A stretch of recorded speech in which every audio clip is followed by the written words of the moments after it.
We got Kevin O'Leary breaking down exactly what the Democrats' plan is to do for the next couple of weeks until their convention. Let's tune into the video, y'all. See what's going on in these streets, man. Right. Let me bring in Kevin O'Leary. Kevin, great to have you back on Uncensored. We've obviously, it's a great time to have you because there's been an enormous economic turmoil in the last 2 days. It's being dubbed the Kamala crash. How damaging could this potentially be to Kamala Harris and the Democrats that you're seeing the markets so tumultuous? I don't think the markets really have any effect on what's going to happen over the next 4 or 5 days. One of the fortunate perches I have is I work in real estate. I syndicate very large debt deals, and those people include Democrats. Many of them are advising Harris right now. One of them recently in the White House last week.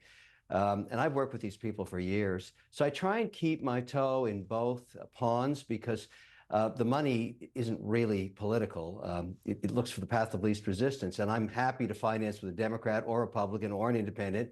When you're trying to raise $1 billion, you don't care where it comes from. And so we've been talking a lot about strategy here regarding Harris. And I'm a history buff. I go back far back as Bismarck, Napoleon even. I loved Kissinger, Nixon, all of that stuff. Looking for modern day equivalents of what's occurring here. If I can get any edge on policy is what I care about. Now, the criticism that you start. Notice what he said there. He's doing the same exact thing that pretty much what Trump is doing. And he said it clear as day. I work with both Democrats and Republicans. So what do you think the Democrats are doing? They're using the same tactics, the same policies that Trump and them are using to their advantage also. It's never been really about policy and who's doing who for what. A lot of people are trying to get money out of this. And I don't know about you, but I hope you are too, honestly. I really do. I really do. As much as it all is super entertaining and, so much drama and, people are actually fighting and killing over this stuff is making people a lot of money, to be honest. It's making people a lot of money. And it's very, very, very clear as day. It's not about race. It's not about gender, really. It's about money. How can we make money? And that's what both parties are doing, honestly. Let's continue, though. Started your narrative with was, how come she hasn't taken an interview yet? And I'll tell you exactly why. Fundraising is paramount right now, and she is knocking out the lights in low amounts and in high amounts. And so with her strategists last week, they decided they're not going to go in front of any press. They don't have to. They're going to get the euphoria of today. They will dominate the airwaves and social media today, right in to the convention, suck the air out of all the media then, and raise another, hopefully, $200 million. So the game doesn't start on policy until after that happens, because there's absolutely no reason to stop this momentum. And that's a smart move. Now, here's the debate I'm having trying to figure out the policy issue. And in asking these advisors, there's no way that she can win staying on the left. And they agree, and they know it. Because it doesn't matter about the 40% of the people that hate Trump or the 40% of the people that don't want her to be president. She's already got those votes. He's got those votes. That 20% in the 7 swing states, that's everything. And everybody knows you can't tell people in Pennsylvania they can't have rifles. That's a hunting culture there. You can't tell a state like that there's no more fracking. It's an energy state. You can't tell southern states you're going to have an open border policy. What are you going to do in foreign affairs? That's a big issue in Michigan. So we have to figure out from watching policy, when does she move to the middle? And does this pick for VP help her get there? Because that messaging has to start in about 4 days. You see the plan. You see the plan. You see the plan. You see what they have to actually execute. It's not just about abortion rights. It's not just about what they call it, Agenda 2025. It's not about that.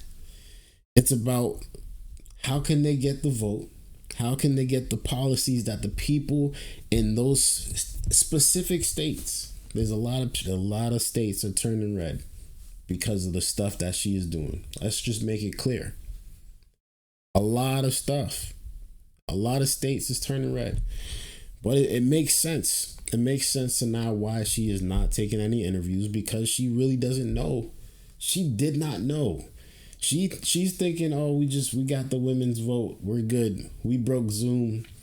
120,000 women. We raised 8 million. They don't have the type of money Trump has. They don't have it still, because the support is not as heavy. It's not as strong.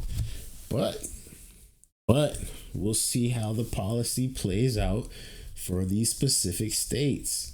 You have to hear it out now. That's what their plan is.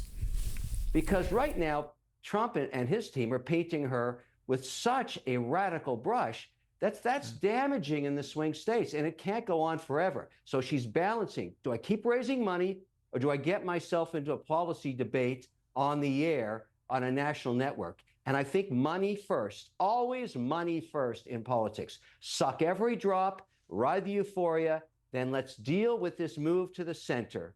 And that's when it's going to get interesting. And one last thought. Vice presidents are completely inconsequential. They are irrelevant, as she was 17 days ago. These guys will fade into the background. I doubt there'll be VP debates. It doesn't really matter what they say or the name calling they do in the next 48 hours. Completely irrelevant. You're either voting for Trump or Vice President Harris, and you'll decide as an independent voter and decide the election based on policy. Facts. So bring it on. Facts. Fascinating reading of it. Let me just ask you about the age issue. So if you go back 3 weeks, Donald Trump was facing an older opponent in Joe Biden, who after the debate was generally perceived to have completely lost his marbles, suffering from senile dementia, unable to even basically stand on his own 2 feet or know what day it was.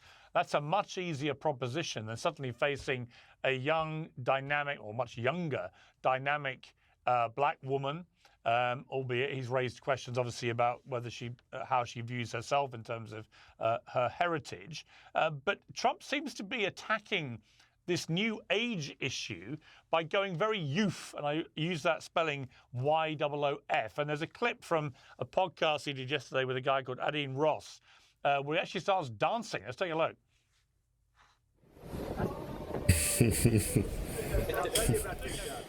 I watched that. Just to remind people, Trump is 78 years old when he's doing this.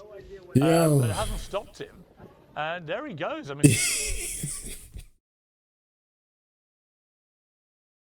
I can't lie, bro. That junk was hilarious watching that live, bro. I can't even lie.